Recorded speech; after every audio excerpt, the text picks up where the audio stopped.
Anak-anak sudah ada, Kak? Udah. Ini udah langsung muncul di layar anak-anak. Ya. Oke.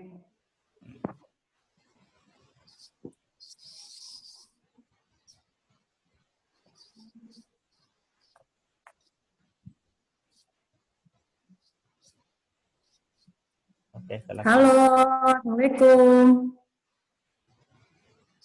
Waalaikumsalam warahmatullahi Selamat pagi adik-adik sekalian. Hari ini kita bahas soal-soal persiapan untuk menghadapi pas semester 2 ya. Untuk materi bahasa Indonesia di semester 2 ini ada 4 bab yang utama. Yang pertama dimulai dari puisi rakyat, yang kedua fabel, ketiga korespondensi atau surat menyurat, yang terakhir yaitu buku fiksi dan non-fiksi. Hari ini kakak akan bahas 30 soal berkaitan dengan 4 bab yang tadi. Soal-soalnya mendekati kisi-kisi yang sesuai kalian dapat dari sekolah. Dimulai nomor 1, jenis pantun yang terdiri dari 2 baris disebut. Adik-adik tahu nggak bahwa ada jenis pantun yang hanya terdiri dari 2 baris. Lazimnya pantun itu terdiri dari 4 baris kan? Namun ada pantun yang hanya terdiri dari 2 baris. Baris pertama sampiran, baris keduanya isi. Yang biasa disebut sebagai pantun kilat atau pantun 2 seuntai. Atau nama lainnya syair, serenada, gurindam, atau karmina. Jawabannya adalah yang karmina, yang D ya. Pantun 2 untai atau pantun kilat itu nama lainnya karmina. Kalau gurindam itu puisi lama yang berjumlah 2 baris. Baris pertama sebab, baris keduanya akibat. Kalau serenada pantun lama juga, syair juga pantun lama yang 4 baris jumlahnya ya. Lanjut ke nomor 2. Ciri pantun terdapat pada nomor 1, bersajak ABAB, 2, terdapat sampiran dan isi, 3, tiap baris terdiri dari 8 sampai 14 suku kata, 4, satu bait terdiri dari 4 larik, 5, semua baris adalah isi. Ciri-ciri pantun ada 4, yang pertama adalah sajaknya AB, 2, terdapat sampiran dan isi, baris 1 dan 2 sampiran, baris 3 dan 4-nya isi. Jumlah suku kata setiap barisnya adalah 8 sampai 12 suku kata. Satu baitnya terdiri dari 4 baris.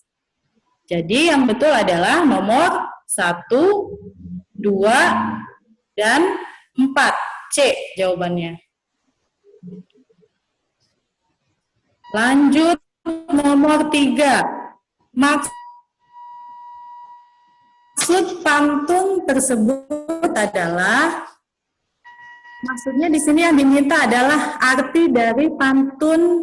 Akar keladi melilit selasi, selasi tumbuh di ujung taman, kalungan budi junjungan kasih, mesra kenangan sepanjang zaman. Bagian isi pada pantun adalah ada di baris ketiga dan keempat. Mari kita bahas kalimat kalungan budi junjungan kasih, mesra kenangan sepanjang zaman. Yang A, saling berbelas kasihilah dengan sesama atau kasih sayang ibu kepada anaknya, atau perbuatan baik akan dikenang selamanya, atau kasih ibu sepanjang masa. Jawabannya adalah yang C, kalungan budi. Maksudnya adalah perbuatan baik akan. Lanjut nomor 4 ya, kalimat larangan terdapat pada larik ke. Kaidah kebahasaan pada pantun terdapat kalimat apalagi perintah. Kalau kalimat larangan yaitu kalimat yang ditandai dengan kata jangan. Berarti terdapat pada kalimat yang nomor ke-3. Jawabannya C ya. Lanjut ke nomor 5. Pantun yang sesuai dengan ilustrasi tersebut adalah, kita baca ilustrasinya. Didi dikenal sebagai seorang pegawai yang sukses dan hidupnya bahagia. Namun sebenarnya hal itu tidak didapat dengan mudah. Ia rajin belajar dari kecil, tidak pernah ia menyia-nyiakan waktu untuk sekedar bermain. Pantun yang sesuai dengan ilustrasi sesuai dengan ilustrasi di atas adalah, coba yang A, ubi ditanam di tanah datar, dipanen petani, dijual ke kota, kemanapun ilmu akan dikejar untuk kebahagiaan keluarga kita. Pas tidak? Kurang pas ya. Lanjut nomor yang option B. Kemana kancil akan dikejar? Ke dalam pasar. Cobalah cari. Ketika kecil rajin belajar, sudah besar senanglah hati. Sesuai ya dengan ilustrasi yang di atas bahwa di masa kecil rajin belajar, di usia dewasa nanti tinggal memetik hasilnya ya. Lanjut nomor 6. Larik yang tepat untuk melengkapi pantun tersebut adalah larik sama dengan baris ya. Kalimat yang sesuai untuk mengisi baris kedua dan ketiga. Berarti kita lihat akhir suku katanya. Baris pertama harus sama dengan baris ketiga, baris kedua harus sama dengan baris yang keempat. Untuk itu, kalimat kedua harus berakhiran na, seperti baris keempat ya. Kita cari yang belakangnya na ada di mana? Ada di A ya, mengunjungi nenek di sana. Kita buktikan baris ketiga harus sama dengan suku kata akhir di kalimat pertama, yaitu jar, banjar. Jika kamu malas belajar, tepat ya, berarti pantun tersebut secara lengkap berbunyi bersama keluarga ke kota Banjar mengunjungi nenek di sana. Jika kamu malas belajar, kelak hidupmu tiada berguna. Jawabannya yang A. Oke, kalau sih. Kalau sih. Tadi nomor 5. Oh, nomor belum? Kenapa, Kak? Udah sampai nomor 6 ya? Iya, Kak. Nah, ada yang mau ditanyain nggak? Ada deh. Nanti tinggal kalau ada yang mau ditanya, bisa kan nunjukin tangan kan ya. Sebenarnya di itu ada, terus nanti unmute sendiri. Nanti silahkan tanya kalau ada yang tanya. Dari nomor 1 sampai 6 berarti ya. Ada? Oh iya, betul, Kak. Per bab aja nanti ditanyakannya, Kak. Ya, ini udah bab puisi rakyat udah selesai, pantun sampai nomor 6. Ya, kan topiknya pantun udah selesai tuh. Silakan adik-adik ada yang ditanyakan tidak? Kak, serenade itu apa, Kak? Oh, Kenapa? Serenada. Silakan Kak Uci. Iya. Serenada itu pantun, mohon maaf bukan pantun, puisi lama yang berisi tentang berkasih-kasih sana. Ini akan dipelajari nanti di SMA kelas 12. Tentang tentang apa, Kak? Puisi lama. Halo? Iya, halo. Naswan ya? Fazil ya, nanya ya? Iya. Ah. Puisi percintaan, nak. Serenada itu nama lain puisi percintaan.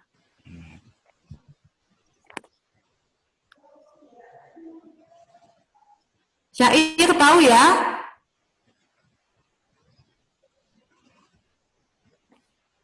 Halo? Iya, iya, Kak. Oke, udah. Tahu syair ya? Bedanya dengan pantun apa, Dek, syair, Dek?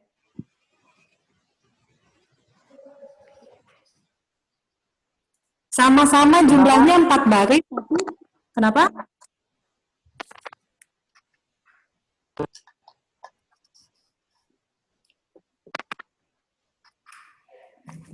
Ya, silakan. Ada yang mau ditanyakan lagi? Oke, cukup. Kalau gitu kita lanjut ya. Soal berikutnya kita bahas. Oke, kalau sih silakan kalau sih. Kalau bisa tampilin video enggak? Videonya diaktifin biar kita lihat wajahnya.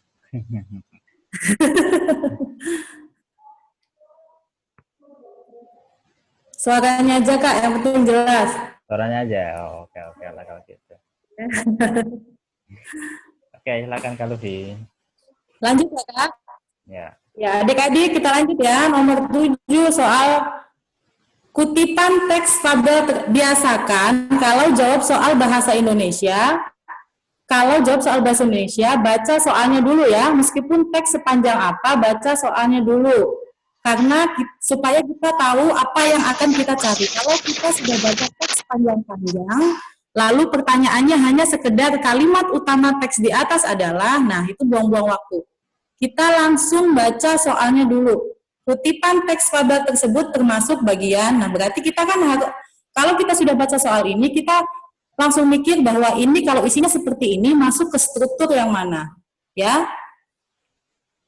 Teksnya seperti ini, tikus makin ketakutan, ia mencoba memberanikan diri berbicara dengan singa. Tolonglah ampuni hamba Tuan, jangan bunuh hamba, mungkin suatu saat Tuan membutuhkan hamba. Nah, bagian kalau isinya seperti itu, seperti demikian masuk ke dalam bagian orientasi, bukan? Kalau orientasi bagian pembukaan ya, pengenalan tokoh, latar. Kalau B yang koda adalah bagian akhir, nasihat dari cerita. Yang C komplikasi adalah pemunculan masalah. Yang D resolusi adalah jalan keluar masalah. Berarti kalau ini masuk ke dalam bagian komplikasi karena sedang genting-gentingnya. Nomor 8, lanjut. Dialog tikus harus diungkapkan dengan nada. Kalau kalimatnya seperti itu, tolonglah ampuni hamba Tuan, jangan bunuh hamba, mungkin suatu saat Tuan membutuhkan hamba.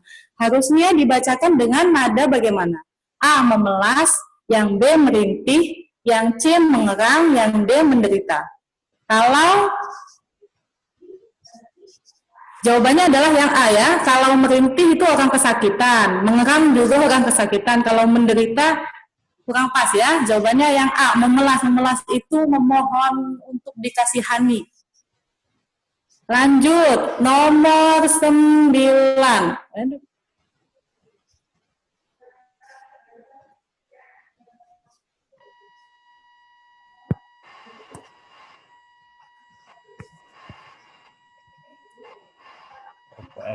Geser soalnya nomor 9 ya. Makna simbol pada kata bercetak tebal pada teks tersebut adalah yang bercetak tebal ada di paragraf kedua. Kita nggak usah baca dari paragraf pertama, langsung paragraf 2 aja ya.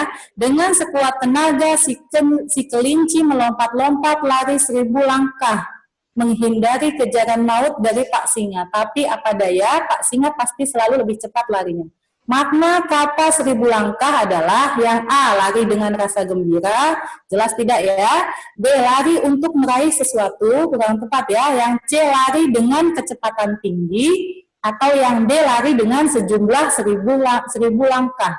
Jawabannya adalah yang C. Lari dengan kecepatan tinggi. Lanjut nomor 10. Isi tersirat teks tersebut adalah awas tertukar antara tersirat dan tersurat. Kalau tersirat itu yang tidak ada di dalam teks.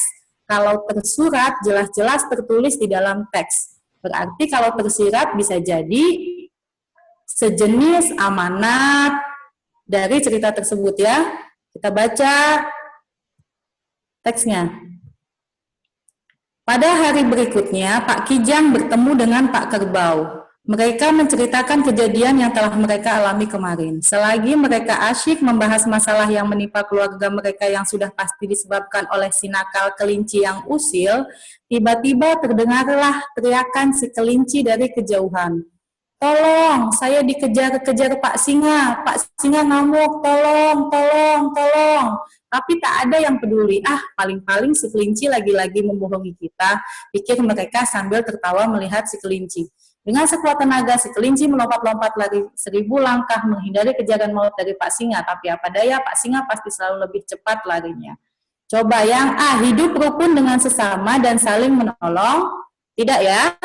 Yang B, kita harus jujur supaya dipercaya orang lain. Bisa jadi ya. Yang C, bila memberikan sesuatu jangan mengharapkan imbalan. Tidak ada cerita tentang itu. Yang D, bekerja dengan sekuat tenaga demi keluarga. Tidak ada cerita tentang itu ya.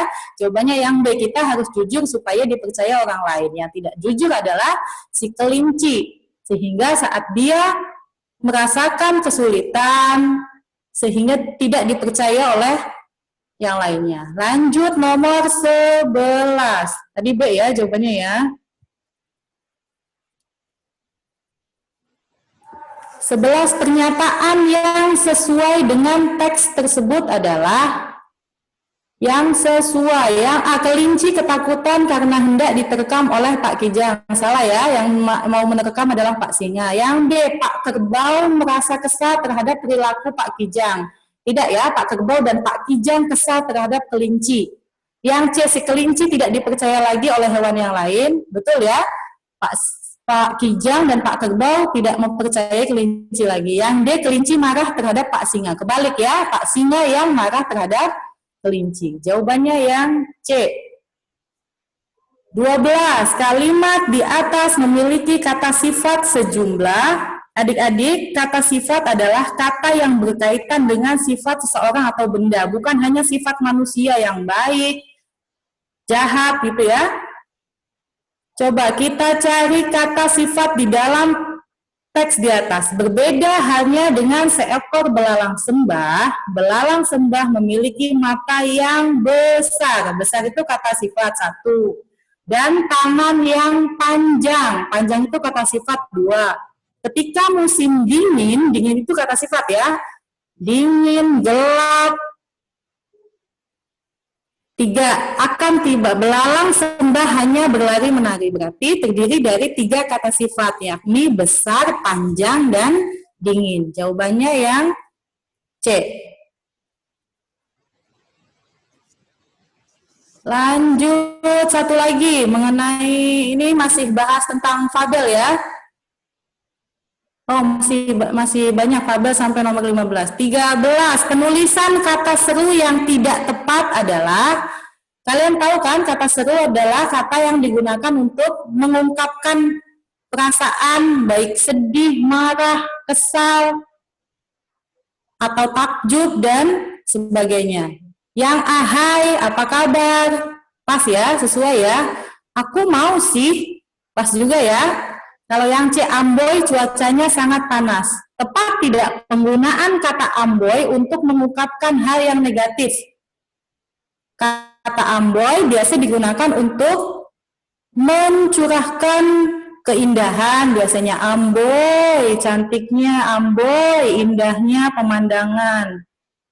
Kalau yang D, loh, kamu ada di sini.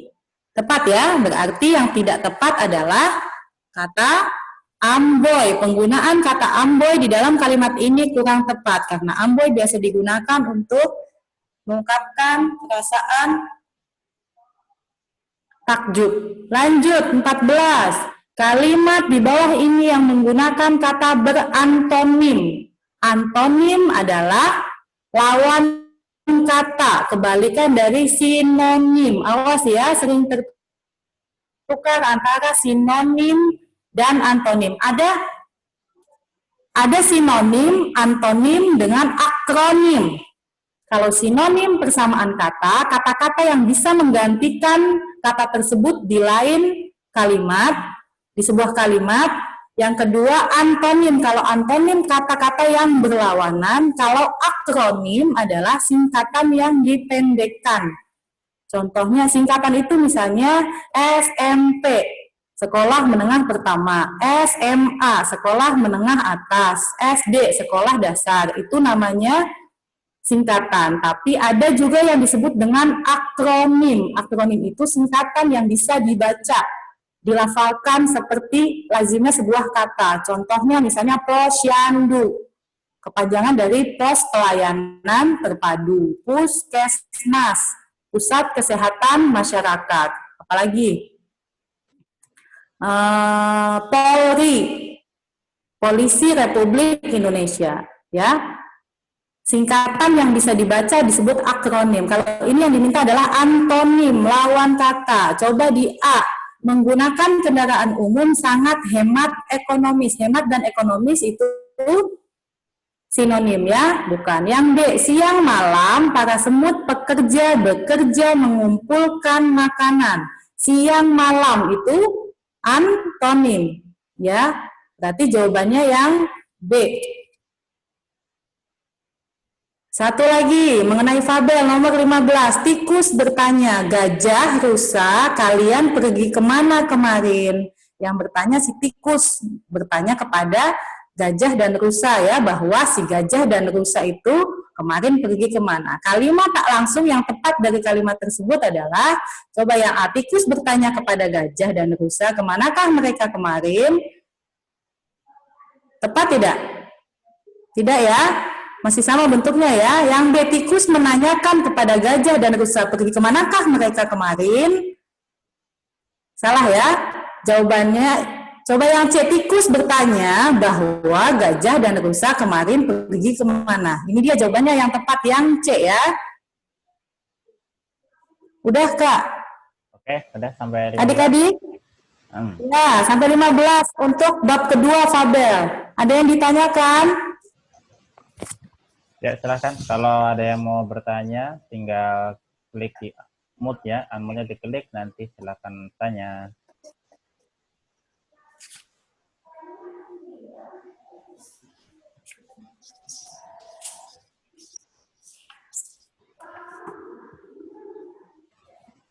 Ada yang mau bertanya? Ayo, ada yang ditanyakan nggak?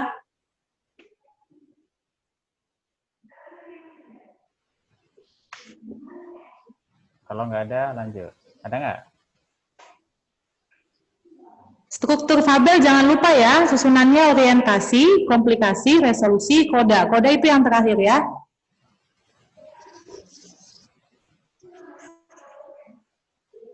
Oke, sepertinya belum ada yang bertanya. Kalau Pak Lutfi bisa dilanjutkan aja. Ya.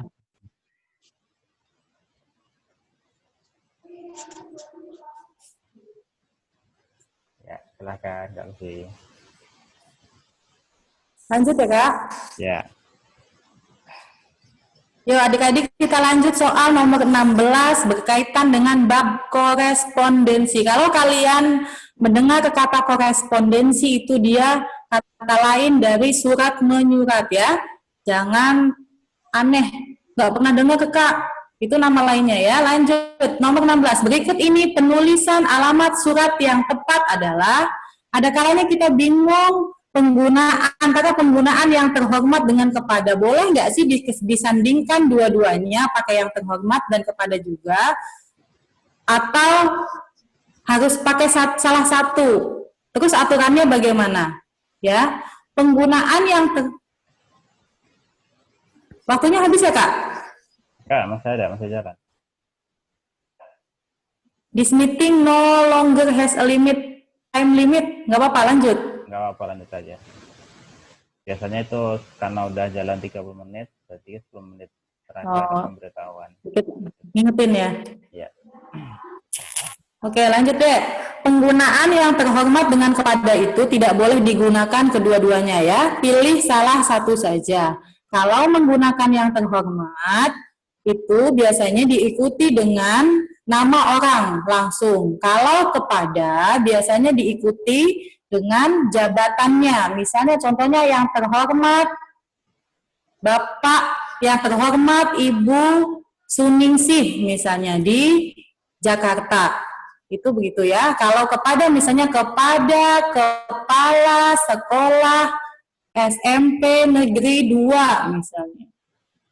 Jadi jelas yang A dan yang B, yang A dengan yang D itu jangan dipilih ya. Kalau yang double-double, yang terhormat dan kepada, atau yang terhormat kepada atau kepada yang terhormat itu jangan dipilih. Pilihannya antara B dan C. Tepat tidak? Tadi kakak bilang kalau yang terhormat gunakan nama. Kalau kita sudah mengetahui namanya, gunakan yang terhormat. Tapi kalau kita hanya tahu jabatannya saja, kita gunakan kepada. Berarti jawabannya yang tepat adalah yang B ya. Lanjut nomor 17. Isi surat tersebut adalah Intan yang baik, aku juga Ami dan Regita selalu rindu. Kapan kita bisa bertemu? Rasanya aku dan kawan-kawan yang lain sudah ingin ngobrol dengan kamu, seperti saat kita bersekolah dulu. Isi surat di atas adalah yang A, harapan bertemu seorang sahabat yang sudah lama berpisah. Bisa jadi ya, harapan si Intan ingin bertemu sahabatnya. Yang B, kenangan ketika masih sekolah antara aku dengan temannya. Tidak ya, yang C, keinginan aku bertemu sahabat-sahabat. Kalau sahabat-sahabat berarti banyak ya, itu hanya keinginan si aku bertemu dengan Intan kan, bahwa si Ami dan Gita juga kangen terhadap Intan. Yang C tidak tepat. Yang D, ungkapan rindu seseorang yang ingin bertemu sahabatnya. Pilih mana antara A dan D? Yang paling tepat yang mana, Dek?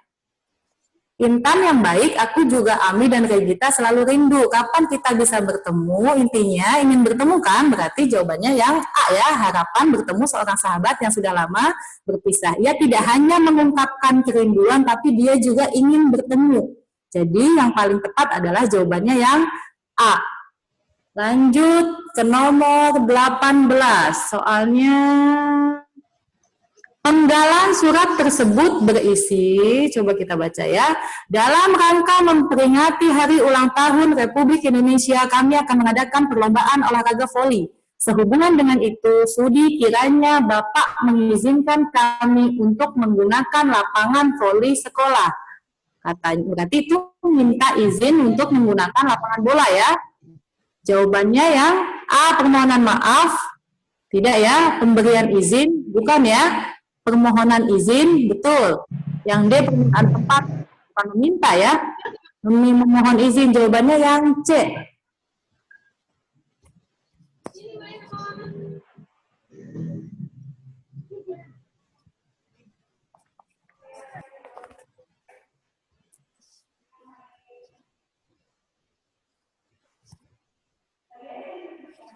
Lanjut nomor 19, berdasarkan sifatnya kutipan tersebut termasuk jenis surat A, resmi, B, niaga, C, pribadi, atau D, undangan. Kalau isinya karena isinya mengenai izin penggunaan tempat, berarti dia termasuk surat resmi. Kalau surat niaga, surat yang berhubungan dengan perdagangan. Surat pribadi tahu ya, surat undangan juga tahu ya. Jawabannya yang A, 20. Sekian dulu deh kabar dariku. Dah, dilihat dari bahasanya, surat pribadi itu ditulis dan ditujukan kepada, kira-kira kalau bahasa yang digunakan seperti demikian, itu digunakan oleh siapa? Orang yang belum saling mengenalkah? Tidak ya. Sahabat yang sangat akrab bisa jadi. Yang C, anak dan orang tua, tidak ya. Yang D, siswa dan guru juga, apalagi salah ya. Jawabannya yang B, sahabat yang sangat akrab. 21. Isi surat yang sesuai dengan ilustrasi tersebut adalah, nih ceritanya ada ilustrasi seperti ini. Kepala sekolah memberikan tugas kepada wakil kepala sekolah untuk menggantikannya memimpin rapat dengan seluruh wali kelas pada hari Senin 30 Januari 2020 bertempat di aula sekolah. Beliau berhalangan memimpin rapat karena undangan rapat dinas pendidikan pada hari dan jam yang sama. Sehingga surat yang tepat isinya untuk mewakili ilustrasi tersebut yang mana? Yang A, mohon kepala sekolah memimpin rapat. Kepala sekolah, kepala sekolah yang berhalangan, salah ya. Yang B, mohon wali kelas hari Senin 30 Januari memimpin rapat, bukan wali kelas yang disuruh ya. Yang C, mohon pimpin rapat bersama seluruh wali kelas. Jadi yang D, mohon kepala sekolah memimpin, bukan kepala sekolah. Jawabannya yang C. Lanjut. 20. Perbaikan kalimat tersebut adalah aku membaca sudah itu surat tadi malam. Ini susunannya berantakan ya. Yang tepat yang mana? Aku membaca sudah itu surat tadi malam.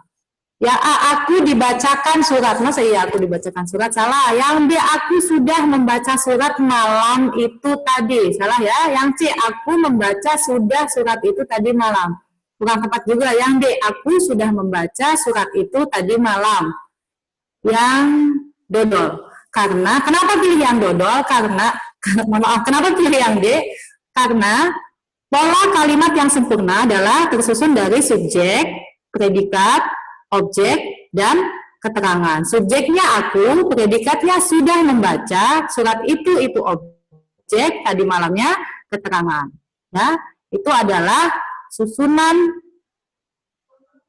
pola kalimat yang sempurna, diawali oleh subjek, predikat, objek, keterangan. Boleh ditambahkan pelengkap dan lainnya. Lanjut 23. Kalimat penutup yang tepat untuk melengkapi penggalan surat undangan di atas. Ingat undangan ya, karena kutipannya seperti ini. Karena acara sangat penting, kami harap ibu bapak atau yang mewakili dapat hadir tepat waktu, sehingga pembahasan masalah menjadi tuntas. Kalimat penutupnya yang A, atas perhatian ibu bapak kami ucapkan terima kasih. Ini betul ya, bisa jadi ya. Yang B, coba demikian surat ini kami buat, tak lupa kami sampaikan terima kasih. Tidak ya? Yang C, atas perhatian dan kebijakan ibu bapak kami ucapkan terima kasih. Kebijakan bukan ya, tidak ada kebijakan ya. Yang D, atas bantuannya sebelumnya, tak lupa ini apa lagi melenceng ya. Jawabannya yang A. Ya. Sampai sekian dulu nomor 23 mengenai korespondensi atau surat menyurat. Nomor 24 dan selanjutnya adalah buku fiksi dan non-fiksi. Ada yang ditanyakan? Kak Sena sudah dulu. Oke, Kak Luffy. Gimana? Ada yang tanya lagi nggak?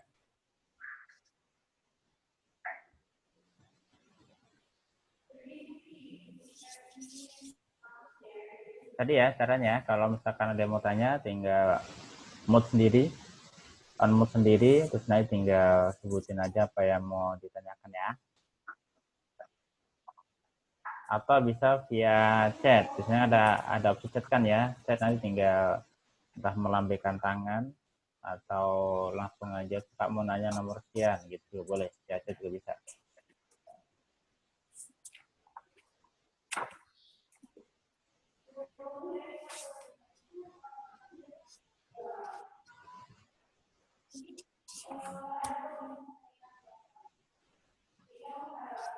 Ada yang ditanyakan?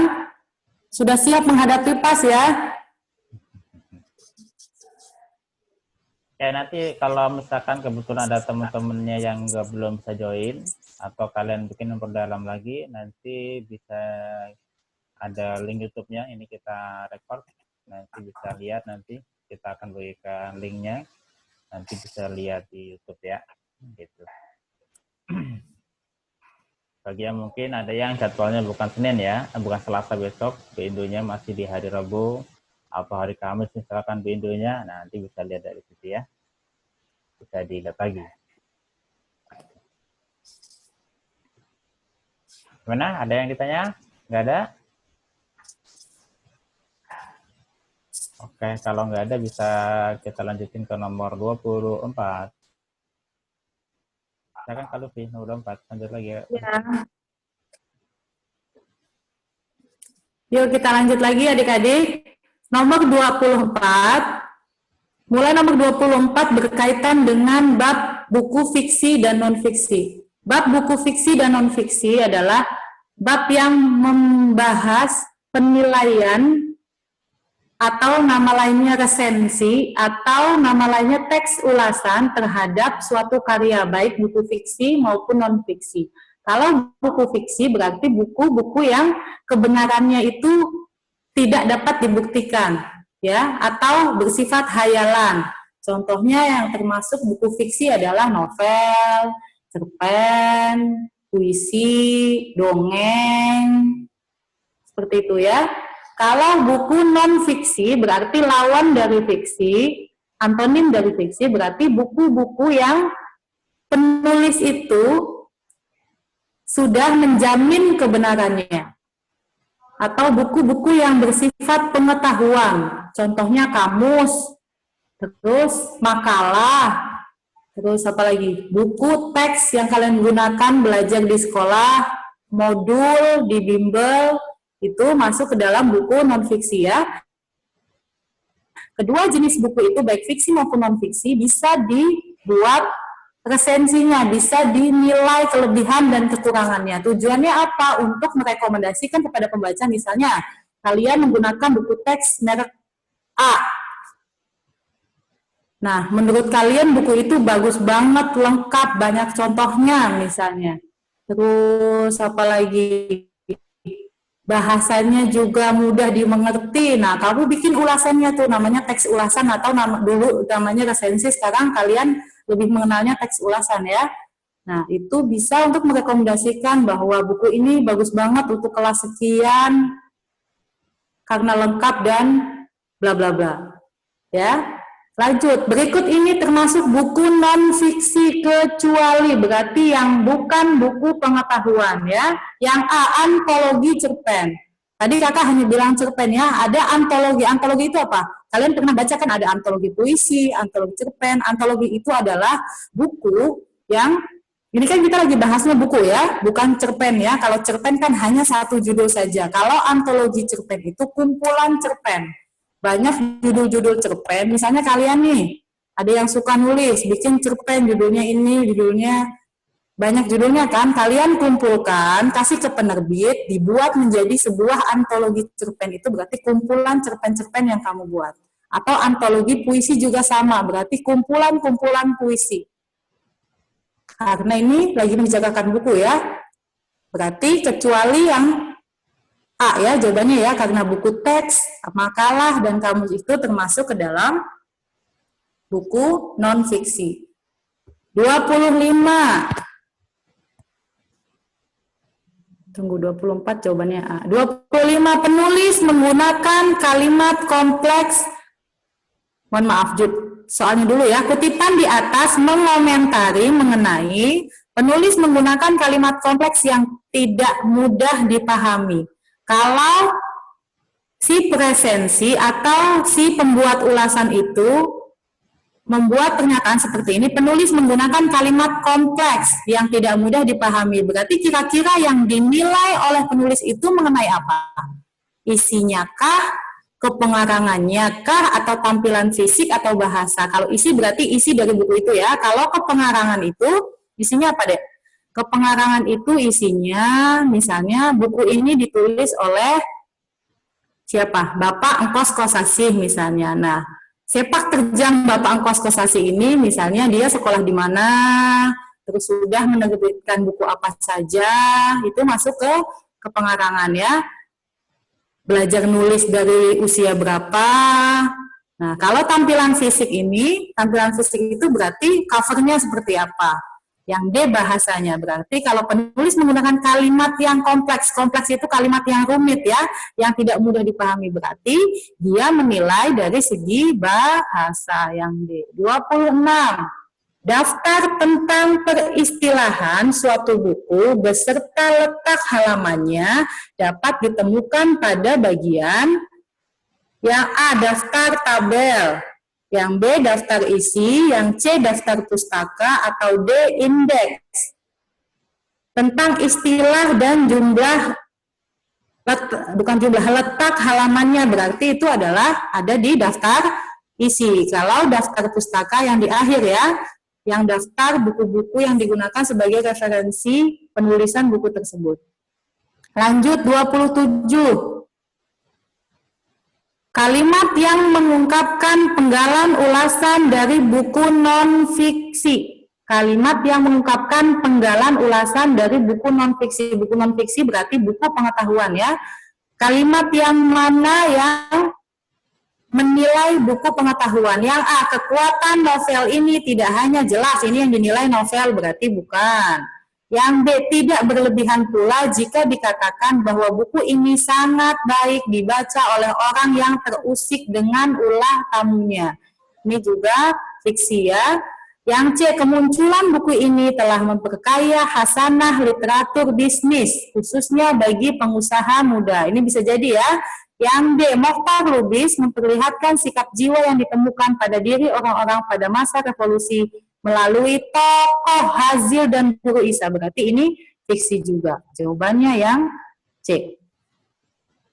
Lanjut nomor 28. Kutipan seperti di atas terdapat pada bagian penulis menyadari bahwa penyusunan buku ini masih jauh dari sempurna. Oleh karena itu, penulis mengharapkan kritik dan saran yang membangun dari semua pihak.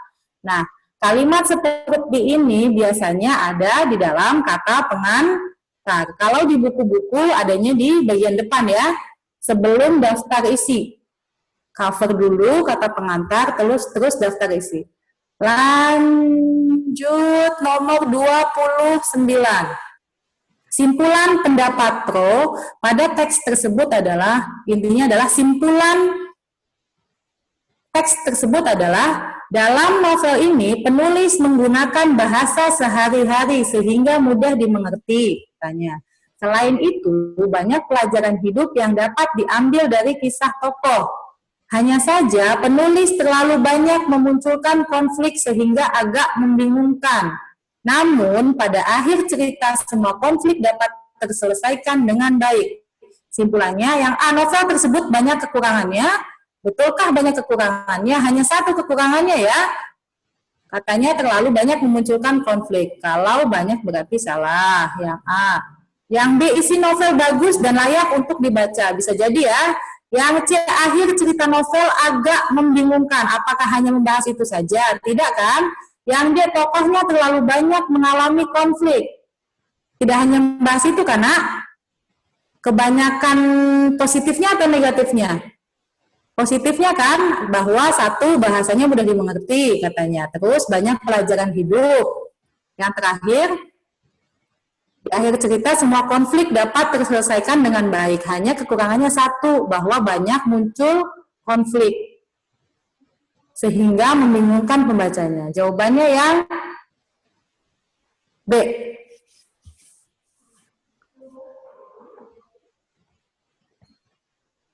(30) terakhir. Unsur yang diungkapkan dalam ulasan buku di atas adalah, nah ini, kalau isinya seperti ini, kira-kira masuk ke unsur mana? Mariana Katoko juga pernah menulis cerita-cerita dongeng dalam bahasa Belanda waktu ia masih kecil. Tahun 60-an, ia mulai menulis cerpen-cerpen untuk surat kabar dan majalah. Pada tahun 1975, novelnya yang berjudul Kaumanen mendapat hadiah harapan pada sayembara penulisan novel. Seperti yang di awal tadi kakak bilang ya, bahwa kalau isinya riwayat hidup pengarang berarti masuk ke dalam kepengarangan. Kalau sinopsis berarti isinya ringkasan cerita, buku-buku terkenal yang ditulisnya atau identitas buku. Bukan ya, kalau identitas buku isinya yang bagaimana? Seperti misalnya nama pengarang, penerbitnya, terus jumlah halamannya, tahun terbit, kota terbit. Itu dia ya. Sekian Kak. Udah ya, sampai 30 nomor ya? Ya, udah sampai 30 Kak. Oke, gimana? Ada yang mau ditanya Kak? Yuk. Coba Kak unmute dulu.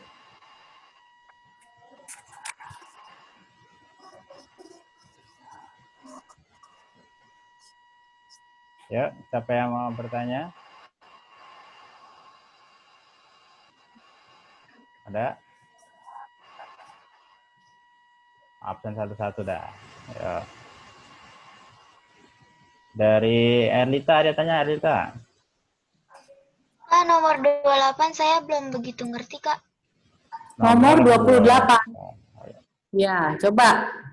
Nomor 8, kutipan seperti di atas terdapat pada bagian, maksudnya seperti ini nak, kalimat seperti ini, kalimat penulis menyadari biasanya ada di bagian apa? Gitu deh, Erlita. bagian sarankah? Kan ini kan lagi membahas unsur-unsur yang ada di buku non-fiksi, buku pengetahuan ya, seperti makalah, buku teks, buku kalian belajar, buku belajar di sekolah tuh. Nah, kalau ada kalimat seperti ini biasanya ada di bagian apa? Di daftar pustaka kah, di daftar isi kah, daftar isi sama daftar pustaka nggak mungkin kan ada kalimat panjang seperti ini kan? Atau di bagian saran kah, atau di bagian pendahuluan kah, atau di bagian simpulan kah, atau di bagian kata pengantar. Bagian saran ada nggak? Saran itu tidak ada ya, masuk di dalam kata pengantar. Yang option A itu jebakan deh. Ya, kebanyakan nanti jawabnya yang A ya, karena di dalam buku ada nggak saran gitu, nggak ada kan? Adanya di dalam kata pengantar. Kata pengantar itu kata-kata prakata yang ditulis oleh penulis buku atau pengarang buku untuk mengawali sebuah buku. Nah, itu isinya seperti itu. Biasanya di akhir kata pengantar, isinya penulis menyadari bahwa penyusunan buku ini masih jauh dari sempurna. Oleh karena itu, penulis mengharapkan kritik dan saran yang membangun dari semua pihak. Kelak, misalnya kalian kuliah, nanti bikin skripsi, nah itu kalian juga harus bikin kata pengantar di awalnya itu. Nah, isinya seperti ini, salah satunya. Masih bingung, Erlita? Udah paham, Kak? Ya. Oke. Yang bertanya lagi si siapa ini? Oppo F5. Siapa itu Oppo F5? Tunjuk tangan dia. Jadi bertanya nggak? Tinggal di apa namanya? Unmute. Oppo F5. Ada tangannya soalnya.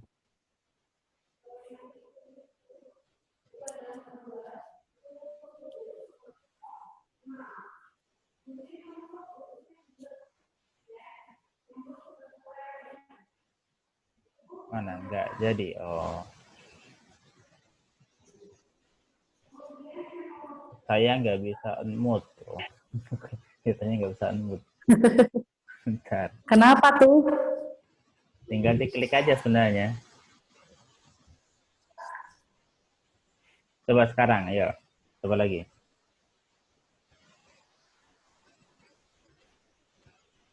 Evo menanya Evo, coba Evo. Unmute sekarang. Tadi karena ke setting nggak bisa unmute tadi.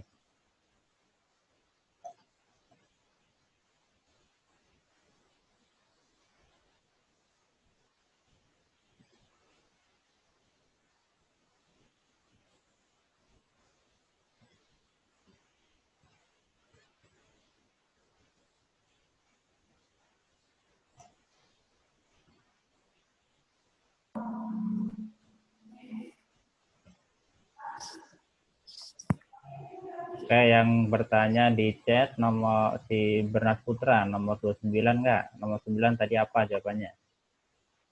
29 simpulan pendapat pada teks tersebut adalah jawabannya tadi yang B ya, isi novel bagus dan layak untuk dibaca. Yang B deh. Kenapa? Bingungnya kenapa? Tadi alasannya karena dibanding kekurangannya masih banyak kelebihannya. Kalau kita pilih yang A, novel tersebut banyak kekurangannya. Tidak banyak deh. Hanya ada satu kekurangan bahwa katanya banyak memunculkan konflik sehingga membingungkan. Itu saja. Ya. Kalau yang B isi novel bagus dan layak untuk dibaca karena apa? Karena banyak kelebihannya. Ada 3 banding 1. Kelebihannya 3. Yang pertama yaitu menggunakan bahasa yang mudah dimengerti katanya. Karena menggunakan bahasa sehari-hari. Yang kedua banyak mengandung pelajaran hidup yang bisa diambil dari tokohnya. Dan yang terakhir, meskipun ada konflik, tapi konfliknya terselesaikan di bagian akhir dengan baik katanya. Ya. Kalau yang C dan D itu kan hanya beberapa pernyataan dari teks di atas kan. Kalau simpulan berarti secara keseluruhan intinya yang D, isi novel bagus dan layak untuk dibaca. Oke, paham ya. Terus apa lagi yang nanya di chat bentar?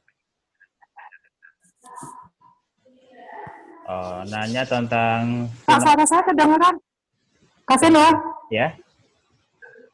Suara saya kedengaran kan? Iya, kedengaran kok.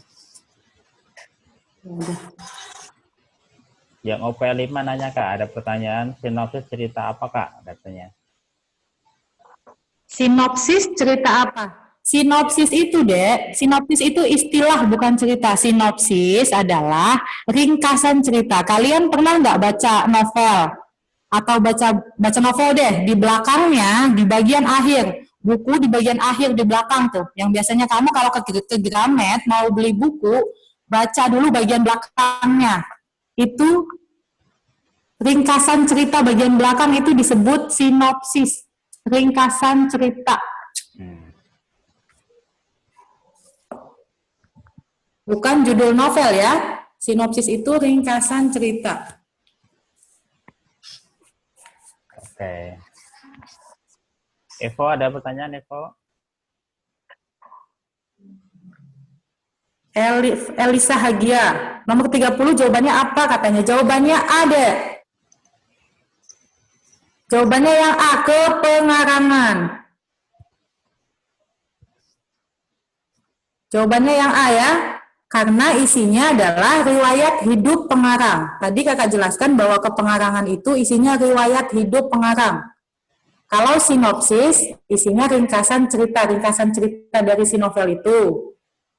Ya, kalau buku-buku terkenal yang ditulisnya tidak ya. Kalau identitas buku berarti judul buku, pengarangnya siapa, penerbitnya apa, kota terbitnya di mana, diterbitkan tahun berapa, jumlah halamannya, tebal bukunya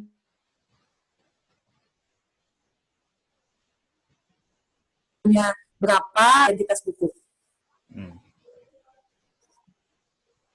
Yang Sidan Sudah? Ada pertanyaan lagi Kak Lutfi dari Sidan Alif tuh. Perbedaan sinopsis sama resensi. Kenapa Kak?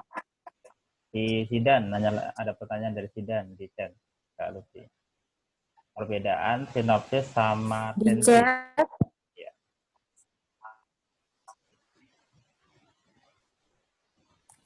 Mana Kak? Nggak muncul.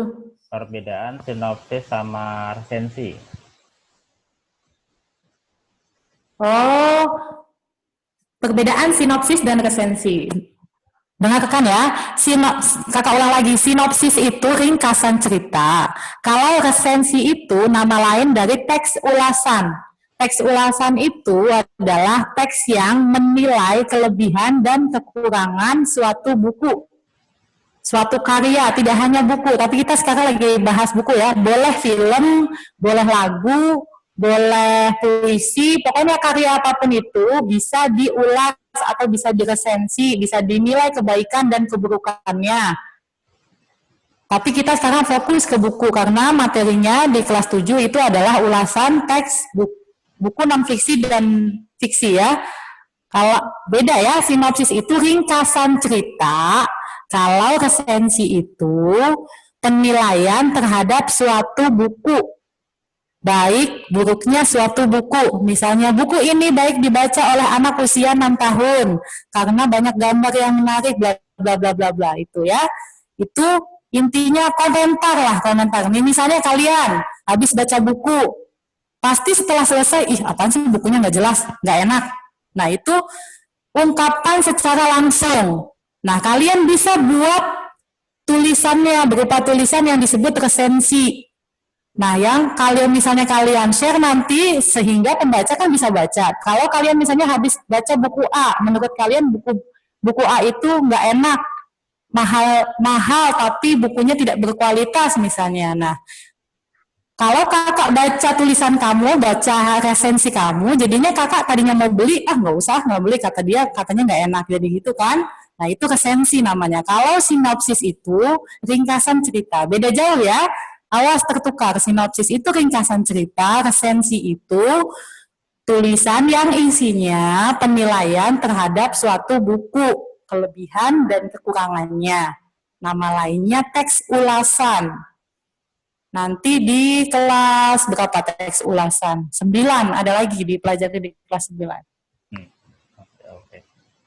Mungkin terakhir ya, pertanyaan terakhir dari Evo. Kak, tulisan di belakang buku itu disebut sinopsis kah katanya? Kamu ngomong sendiri, Evo? Apa ngomong sendiri aja lah, Evo?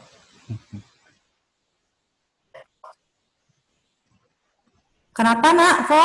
Nggak jelas Kak? Coba Evo tanya sendiri, Evo.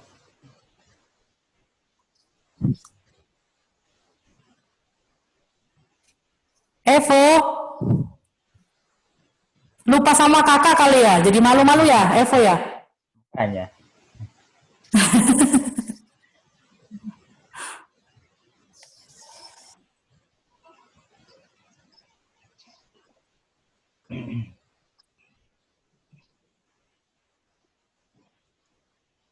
Tadi apa Kak? Di tulisan di belakang buku Di itu belakang buku disebut sinopsis kah gitu. Dia nanya tulisan di belakang ya. itu tergolong sinopsis. Biasanya bukan? di belakang novel, Nak. Di belakang novel. Sebuah buku novel yang di belakang itu, tapi ada kalanya penulis itu menggantung ceritanya. Tujuannya apa? Untuk membuat penasaran si pembeli. Jadi sinopsis itu dia sajikan tidak lengkap. Hanya bagian-bagian yang bikin penasaran. Misalnya konflik yang ini saja, terus di akhirnya ada titik-titik-titik, tidak dilanjutkan. Nah, itu tujuannya untuk membuat penasaran kamu supaya kamu beli buku itu. Kan sinopsis aslinya adalah ringkasan cerita secara utuh. Tapi kalau di buku itu biasanya disajikannya menggantung, belum tuntas, supaya menarik pembeli. Oke. Ada lagi kalau kita terakhir tentang Ya, indeks katanya. Indeks itu apa? indeks. Ada yang punya buku telepon nggak?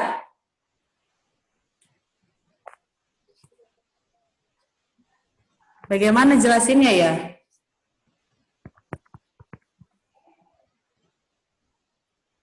Biasanya di mana itu Kak? Biasanya di buku telepon misalnya supaya cepat untuk mencari alamat. Buku telepon udah lama banget ya Kak Seno ya?